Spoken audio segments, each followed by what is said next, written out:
تلنگانہ جاگرتی نے اعلان کیا ہے کہ وہ ریاستی حکومت کے قائم کردہ بی سی ڈیڈیکیٹڈ کمیشن کو ایک تفصیلی رپورٹ پیش کرے گی۔ یہ رپورٹ ذات پات کے سروے اور مقامی ادارہ جات کے انتخابات میں پسماندہ طبقات کے لیے ریزرویشن میں اضافے کی ضرورت پر مرکوز ہوگی۔ صدر تلنگانہ جاگرتی و رکن قانون ساز کونسل کلوا کنڈلا کویتا تلنگانہ جاگرتی کے رہنماؤں کے ساتھ جلد ہی کمیشن کے چیئرمین بی وینکٹیشور راؤ کو یہ رپورٹ پیش کریں گی۔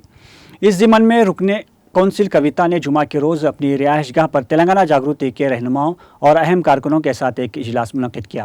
قابل ذکر بات یہ ہے کہ تلنگانہ جاگرتی نے پہلے ہی تمام اضلاع میں گول میز کانفرنسوں کا انعقاد عمل میں لا چکی ہے تاکہ ذات پات کے مردم شماری اور لوکل باڈیز میں بی سیز کے لیے ریزرویشن میں اضافے پر رائے حاصل کی جا سکے۔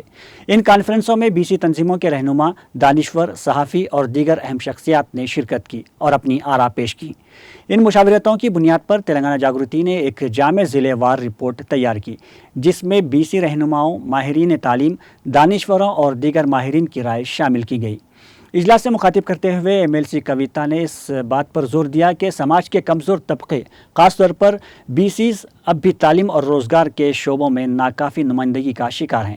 انہوں نے حکومتوں پر زور دیا کہ وہ اس خلا کو پر کریں اور پسماندہ طبقات کو آگے لانے کے لیے سنجیدہ اقدامات کریں۔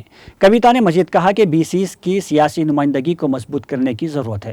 سابق ایم پی کے کویتا نے کانگریس کی زیر قیادت ریاستی حکومت سے مطالبہ کیا کہ وہ ایک منظم ذات پات کے سروے کرے اور مقامی ادارہ جات میں ریزرویشن میں اضافہ کرے تاکہ بی سی طبقات کے مسائل حل کرنے میں اپنی سنجیدگی ثابت کرے۔